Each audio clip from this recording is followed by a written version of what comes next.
आज हम स्टार्ट करने जा रहे हैं crash course for 12th Icom 12th का क्रैश कोर्स स्टार्ट कर रहे हैं। मीडियम है English as well as Hindi, यानी इंग्लिश और हिंदी दोनों मीडियम के स्टूडेंट ये क्लास अटेंड कर सकते हैं। दोनों मीडियम के लिए हम पढ़ाएंगे कंबाइंड क्लास। चैप्टर 1 है accounting for not for profit organisation. Accounting for not for profit organisation, गैर लाभकारी संगठनों के लेखांकन। इसी को नॉन प्रॉफिट ऑर्गेनाइजेशन भी कहते हैं, अलाभकारी संगठन, या फिर नॉन ट्रेडिंग ऑर्गेनाइजेशन, गैर व्यापारिक संगठन भी कहते हैं। तो सबसे पहले यहाँ हम लोग को समझना ज़रूरी है कि ये गैर लाभकारी संगठन क्या है, या फिर अलाभकारी संगठन, या फिर गैर व्यापारिक संगठन क्या है। तो हम कह सकते हैं वैसी संस्थाएं जो लाभ कमाने के लिए, यानी लाभ कमाने के उद्देश्य से स्थापित नहीं की जाती हो, बल्कि समाज की सेवा, परोपकार इत्यादि के लिए की जाती हो, उसे हम अलाभकारी संगठन या गैर लाभकारी संगठन या फिर गैर व्यापारिक संगठन कहते हैं। तो आइए हम इसका डिफिनीशंस लिख देते हैं, क्योंकि सभी चीज़ को हम डिफाइन नहीं कर पाएंगे। आप लोग अपने बुक रखिएगा पास में, हम एक्सप्लेन कर देंगे और आप लोग उससे फिर स्टडी करके कुछ समझ लीजिएगा, ठीक है। तो सबसे पहले हम डिफाइन कर रहे हैं कि नॉन प्रॉफिट ऑर्गेनाइजेशन क्या होता है। तो डिफिनीशंस यहाँ हो जाएगा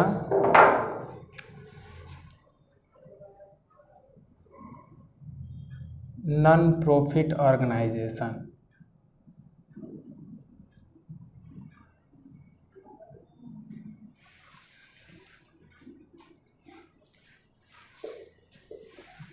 नॉन प्रॉफिट ऑर्गेनाइजेशन, अलाभकारी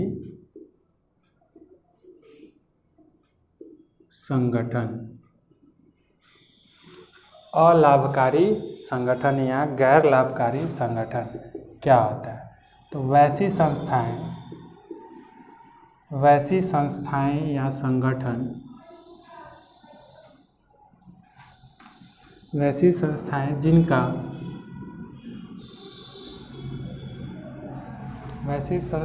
जिनका मुख्य उद्देश्य, वैसी संस्थाएं जिनका मुख्य उद्देश्य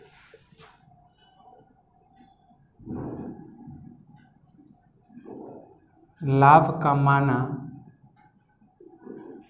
न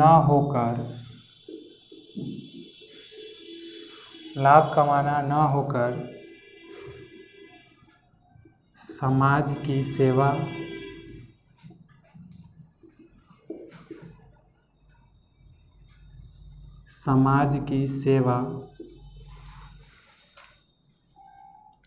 परोपकार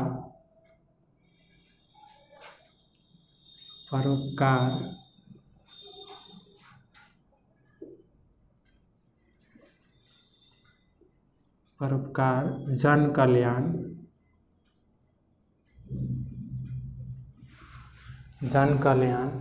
इत्यादि हो,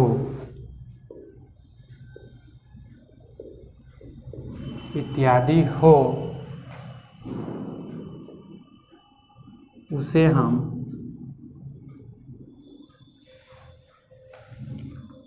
अलाभकारी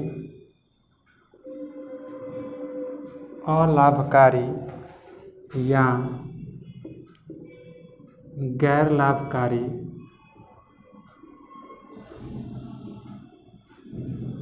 या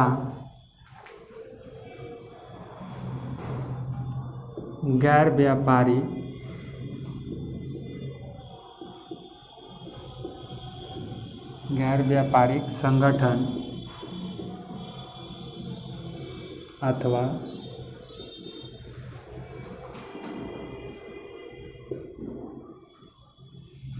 संस्था, संगठन अथवा संस्था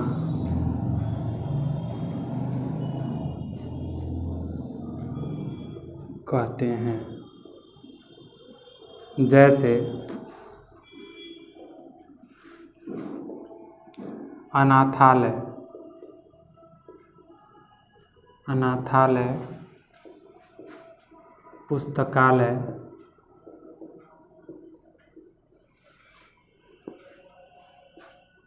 क्लब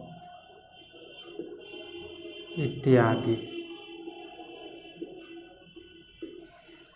यानी क्लियर है कि नॉन प्रॉफिट ऑर्गेनाइजेशन किसको कहेंगे, यानी अलाभकारी संगठन। वैसी संस्थाएं जिनका मुख्य उद्देश्य लाभ कमाना ना होकर समाज की सेवा, परोपकार, जन कल्याण इत्यादि होता है, उसे हम अलाभकारी या फिर गैर लाभकारी या फिर गैर व्यापारिक संगठन अथवा संस्थाएं कहते हैं। जैसे अनाथालय, पुस्तकालय, क्लब इत्यादि। तो ये है आपका नॉन प्रॉफिट ऑर्गेनाइजेशन का डिफिनीशन। अब ये नॉन प्रॉफिट ऑर्गेनाइजेशन भी अपने हिसाब किताब लाभकारी संगठन की तरह ही लिखते हैं, चूँकि कोई भी संगठन हो या संस्था हो तो उसके हिसाब किताब रखे जाते हैं, यानी उसके भी अपना लेन देन होते हैं, चाहे वो लाभ कमाने के व्यू से हो या फिर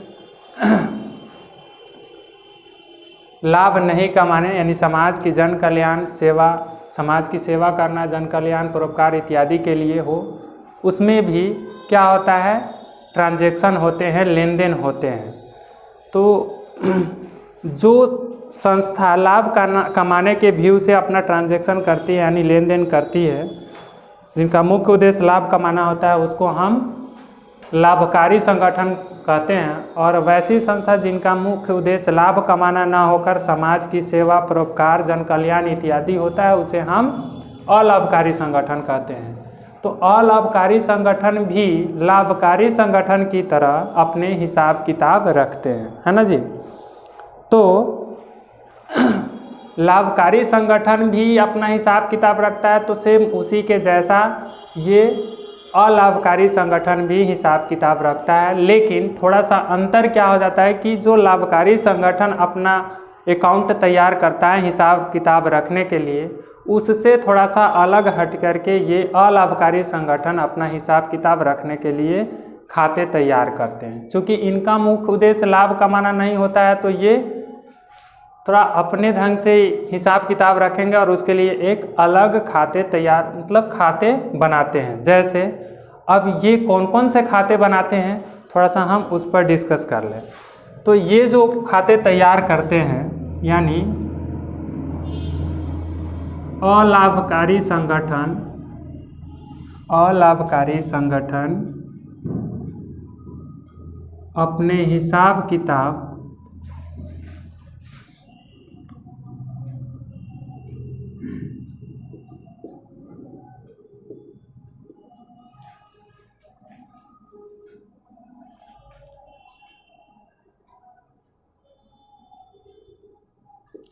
रखने के लिए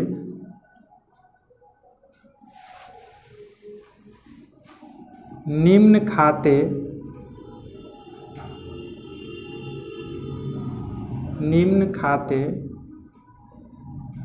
तैयार करते हैं।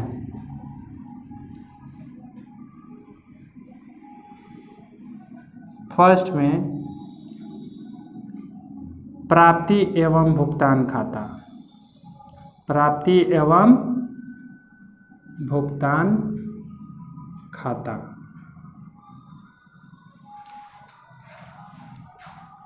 रिसिप्ट्स एंड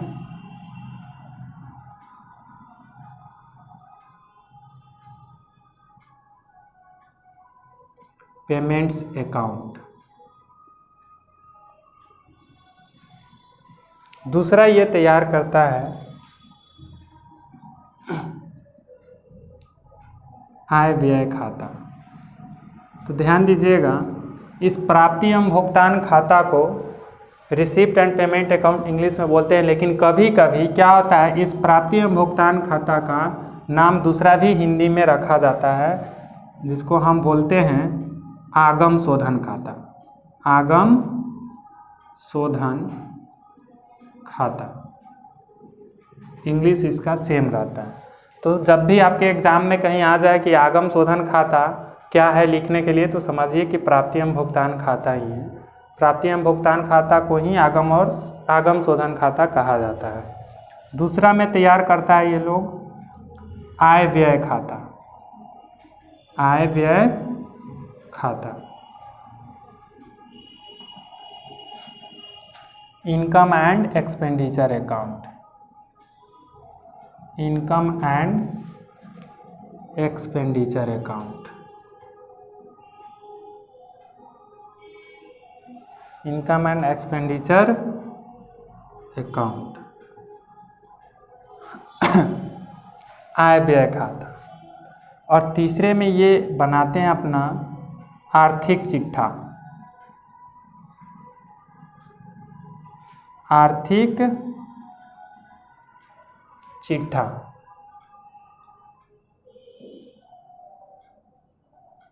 इसको कहते हैं बैलेंस शीट इंग्लिश में, बैलेंस शीट।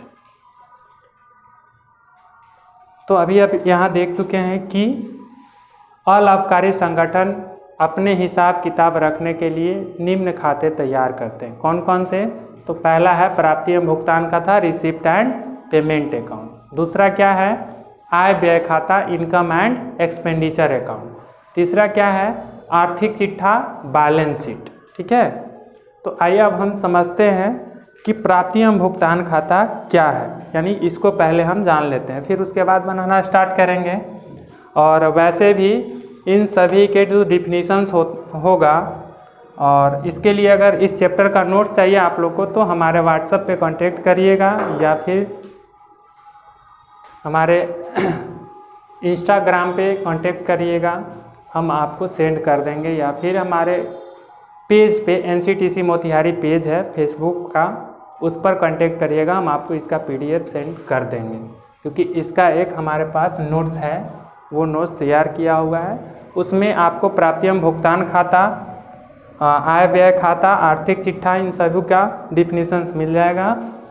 और वैसे हम बता देते हैं, लेकिन लिखवा नहीं पाएंगे। ठीक है, लिखाने में थोड़ा सा टाइम टेकिंग होगा, तो आप वहाँ से भी लिखा लिखाया है ही PDF आप मंगा सकते हैं। प्राप्ति एवं भुगतान खाता क्या होता है और ये हम क्यों बनाते हैं? तो अलाभकारी संगठन अपने प्राप्ति एवं भुगतान को जानने के लिए किसी निश्चित वर्ष की समय अवधि के अंतर्गत, किसी निश्चित समय अवधि के अंतर्गत अपने सभी प्राप्ति एवं नगद भुगतानों की लेखा जोखा करने के लिए सभी नगद प्राप्ति एवं भुगतान, ध्यान दीजिएगा, सभी नगद प्राप्ति एवं भुगतान के हिसाब किताब रखने के लिए प्राप्ति एवं भुगतान खाता तैयार करता है। इससे अलाभकारी संगठन के पास कितना नगद प्राप्त हुआ है और कितना नगद भुगतान किया गया है और कितना हमारे यानी उनके पास बैलेंस बचा है, इन चीज़ों को जानने के लिए ये प्राप्ति एवं भुगतान खाता तैयार करता है। यानी नगद यानी कैश रिसिप्ट और कैश पेमेंट का हिसाब रखने के लिए ये प्राप्ति एवं भुगतान खाता तैयार करते हैं। तो कैश कितना रिसिप्ट हुआ है, कैश कितना पेमेंट हुआ है, ये बनाने से पता चलता है कि ये संगठन के पास कितने कैश आए और कितने कैश गए और अभी कितने कैश हैं इनके पास। तो यहाँ पर देखा जा रहा है कि केवल कैश लेन देन का ही यानी कैश ट्रांजैक्शन का ही रिकॉर्डिंग इसमें किया जाता है, इसलिए इसको कैश बुक का समरी भी कहा जाता है। यानी यह जो होता है कैश बुक का सारांश होता है। तो कैश बुक का सारांश होता है, तो कैश एक अपने आप में क्या है? एसेट है, संपत्ति है। तो संपत्ति के खाते को हम क्या कहते हैं? रियल अकाउंट कहते हैं। इसलिए प्राप्ति एवं भुगतान खाता वास्तविक खाता है, जिसके अंतर्गत सभी नगद प्राप्ति एवं भुगतानों को लिखा जाता है, चाहे वह किसी भी वर्ष से संबंधित क्यों ना हो। बस रिसिप्ट हुआ है तो लिखेंगे, पेमेंट हुआ है तो भी लिखेंगे, किसी समय अवधि के अंतर्गत में। जिस समय अवधि के अंतर्गत में हम ये खाते तैयार कर रहे होते हैं, उस समय के अंतर्गत कोई भी नगद प्राप्ति अगर हो रही हो, कैश रिसीव हो रहा हो, तो हम उसको रिकॉर्ड करेंगे, या फिर कैश पेमेंट हो रहा हो तो उसको हम रिकॉर्ड करेंगे। ठीक है। अब है आय व्यय खाता। क्या है? आय व्यय खाता। आय व्यय खाता क्या है?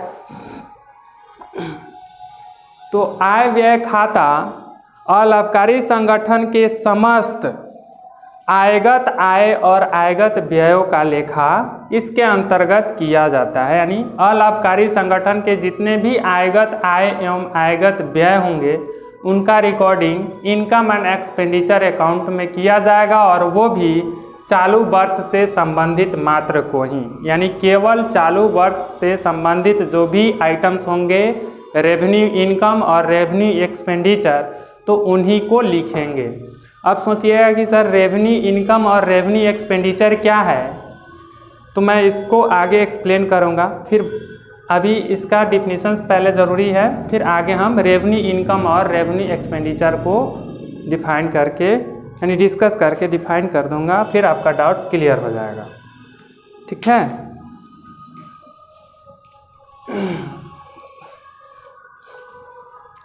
अब है आर्थिक चिट्ठा। आर्थिक चिट्ठा किसको कहते हैं? यानी बैलेंस शीट। तो किसी भी संगठन के संपत्ति, दायित्व एवं पूंजी, यानी समस्त दायित्वों एवं संपत्तियों का लेखा या विवरण प्रस्तुत करने वाले चिट्ठा को हम आर्थिक चिट्ठा कहते हैं। क्या कहते हैं? संपत्ति, किसी संस्था के समस्त संपत्ति एवं दायित्वों का ब्यौरा प्रस्तुत करने वाले विवरण को हम आर्थिक चिट्ठा या स्थिति विवरण कहते हैं, बैलेंस शीट कहते हैं। ठीक है। इसके अंतर्गत फर्म या संगठन या संस्था के समस्त लाइबिलिटीज यानी दायित्व तथा समस्त संपत्ति, एसेट्स, प्रॉपर्टीज का लेखा किया जाता है। इस प्रकार इससे ये पता चलता है कि संगठन के पास कितने संपत्ति और कितने दायित्व है। अब आपका नेक्स्ट स्टेप है कि अभी जैसे मैंने डिस्कस किया कि इसके अंतर्गत, यानी आय व्यय खाते के अंतर्गत, आय व्यय खाते में ओनली रेवेन्यू इनकम और रेवेन्यू एक्सपेंडिचर को ही लिखा जाता है। तो यहाँ एक्सपेंडिचर और इनकम के पहले रेवेन्यू वर्ड लगा हुआ है, तो सोचते होइएगा कि सर कोई और भी होता है क्या इनकम और एक्सपेंडिचर, तो उसके लिए यहाँ समझना ज़रूरी है कि एक्सपेंडिचर और इनकम कितने नेचर के होते हैं, कौन कौन से नेचर के होते हैं, ये समझ लीजिए।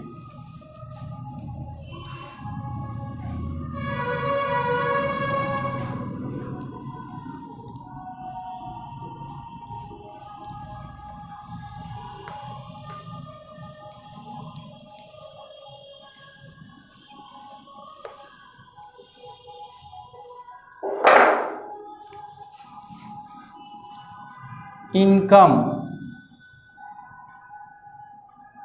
या एक्सपेंडिचर,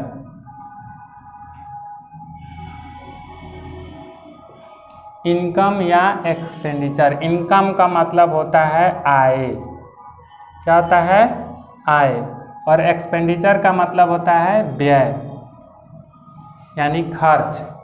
तो ये दोनों दो नेचर्स के होते हैं, ये दोनों के दो दो नेचर्स हैं।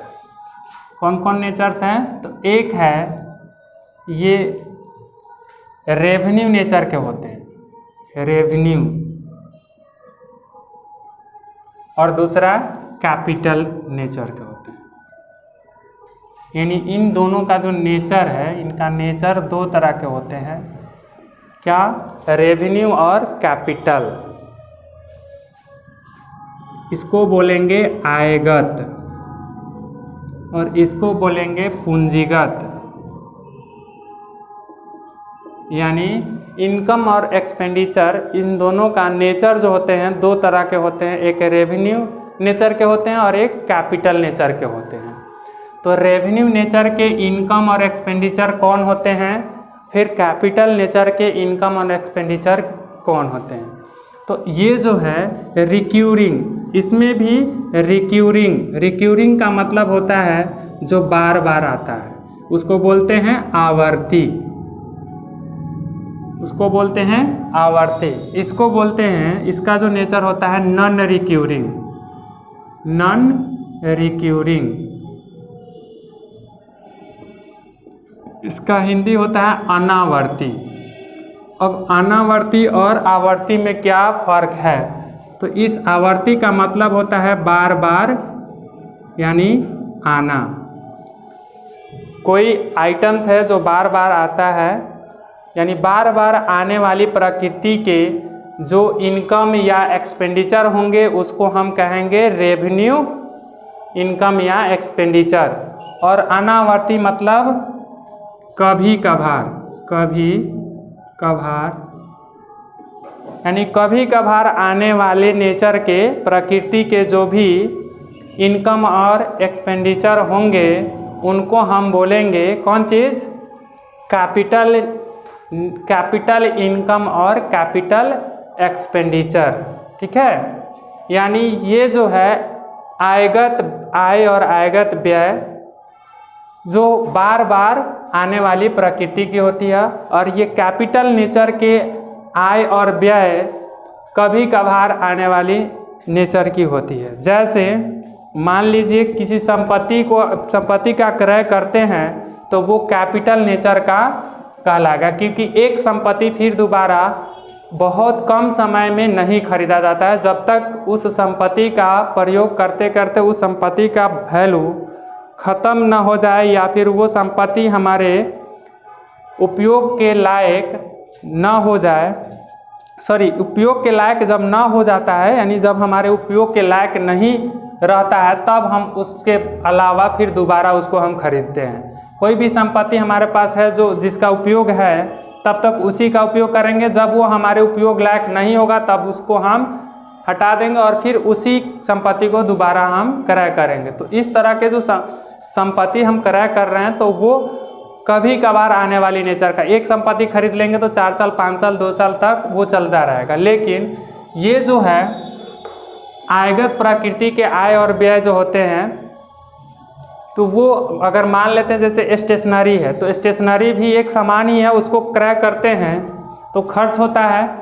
तो उसको क्रय किए तो खर्च हुआ, कौन चीज़ को खरीद, स्टेशनरी को।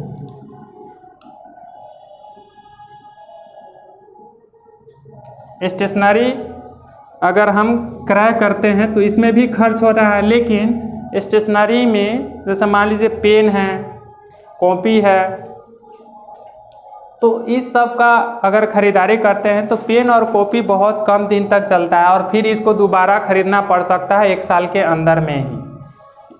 ठीक है, या कुछ ही समय बाद फिर दोबारा खरीदना पड़ सकता है। तो इसका जो नेचर हुआ बार बार आने वाली प्रकृति का होगा। फिर रेंट, अगर 1 मंथ का रेंट दे दिए हैं तो फिर अगले मंथ भी रेंट ड्यू होगा, फिर अगले मंथ में भी रेंट देना पड़ेगा। ठीक है, इंटरेस्ट ये भी फिर अगले मंथ देना हो सकता है। सब्सक्रिप्शन मतलब होता है चंदा, ये चंदा एक बार कोई दे दिया तो हो सकता है कि फिर दोबारा अगले मंथ भी हमको चंदा दे दे। तो इस तरह के जितने भी आइटम्स होते हैं एक्सपेंस या इनकम इस नेचर वाले का, तो उसको हम बोलते हैं रेवेन्यू इनकम या रेवेन्यू एक्सपेंडिचर। जबकि कैपिटल नेचर में आ जाएंगे एग्जाम्पल के तौर पे, जैसे मान लीजिए आप क्रय कर रहे हैं फर्नीचर, तो फर्नीचर अगर क्रय करते हैं तो इतनी आसानी से ये फिर दोबारा नहीं क्रय करेंगे जब तक कि ये फर्नीचर टूट फूट ना जाए। ठीक है, तो कोई भी फर्नीचर खरीदेंगे तो 2 साल 3 साल तक चलेगा, उसके बाद ही हम फिर दोबारा उस फर्नीचर को खरीदेंगे। यानी उस तरह के, यानी उस फर्नीचर का जहाँ यूज हो रहा है उस यूज के लिए फिर दूसरा फर्नीचर हम 2 साल 3 साल के बाद ही क्रय करेंगे। इसलिए इस तरह के जो इसके टाइप के जो खर्च होंगे, क्योंकि फर्नीचर भी खरीद रहे हैं तो उसमें भी खर्च हो रहा है, पेमेंट करना पड़ रहा है, तो इस तरह के जो खर्च होंगे उसको हम बोलते हैं कैपिटल नेचर के एक्सपेंडिचर। तो ये क्लियर हो गया आपका कि रेवेन्यू एक्सपेंसेस और कैपिटल एक्सपेंसेस या रेवेन्यू इनकम या कैपिटल इनकम क्या होता है। ठीक है, तो अब आप यहाँ फॉर्मेट में देखे, सॉरी अभी जो हम पीछे एक्सप्लेन कर रहे थे उसमें देखे कि receipt and payment account, income and expenditure account. तो इनकम एंड एक्सपेंडिचर अकाउंट के डिफिनीशंस में आया था कि इसके अंतर्गत यानी आय व्यय खाते के अंतर्गत, इनकम एंड एक्सपेंडिचर अकाउंट के अंतर्गत क्या आयगत आय और आयगत व्यय को ही लिखा जाता है। ठीक है, तो आयगत आय और आयगत व्यय को ही लिखा जाता है, तो उसे हम केवल और केवल चालू वर्ष से संबंधित आय और चालू वर्ष से संबंधित व्यय को ही, यानी आयगत आय और आयगत व्यय को ही लिखते हैं। अगर कोई आय और व्यय यानी आयगत आय या आयगत व्यय किसी दूसरे साल यानी करेंट ईयर चालू वर्ष से संबंधित ना होकर के पिछले साल के वर्ष से संबंधित हो या फिर अगले साल के वर्ष से संबंधित हो, तो उस तरह के आइटम्स को घटा लेते हैं या फिर उसको नहीं लिखते हैं। अगर वो इंक्लूड हो किसी आइटम में तो उसको हम घटा लेंगे, केवल चालू वर्ष से संबंधित आइटम्स को ही इसमें दिखाते हैं। और जो पूंजीगत प्राप्ति होते हैं या पूंजीगत व्यय होता है उसको हम आय और व्यय खाते में नहीं लिखते हैं। इस प्रकार आय व्यय खाते केवल आय व्यय से संबंधित मदों को ही रिकॉर्ड करता है, इसीलिए हम इसे क्या कहते हैं, आय व्यय खाते को नाम मात्र खाता कहते हैं, नॉमिनल अकाउंट कहते हैं। और आय व्यय खाता जब तैयार करते हैं तो तैयार करने के बाद आय व्यय खाते से आय पर व्यय की अधिकता, आय पर व्यय की अधिकता या व्यय पर आय की अधिकता का पता चलता है। अब यहाँ आय पर व्यय की अधिकता को कमी कहते हैं और व्यय पर आय की अधिकता को हम सरप्लस कहते हैं, बचत अथवा अधिक कहते हैं। क्या कहते हैं, सरप्लस अथवा सरप्लस यानी बचत अथवा अधिक कहते हैं। तो ये पता चल गया कि इनकम एंड एक्सपेंडिचर अकाउंट बनाने से क्या पता चलता है, सरप्लस या फिर डेफिसिट, कमी का पता चलता है। ठीक है, अब इसके फॉर्मेट और receipt and payment account, receipt and payment account बनाने से क्या पता चलता है, कैश बैलेंस, कैश बैलेंस का पता चलता है। तो ये इसका फॉर्मेट और इसका फॉर्मेट आपको पीडीएफ में मिल जाएगा। फिर भी हम आगे के नेक्स्ट क्लास में हम डिस्कस करेंगे कि रिसीप्ट एंड पेमेंट अकाउंट और इनकम एंड एक्सपेंडिचर अकाउंट के जो फॉर्मेट है वो कैसे तैयार किया जाता है। ठीक है, तब तक के लिए बाय।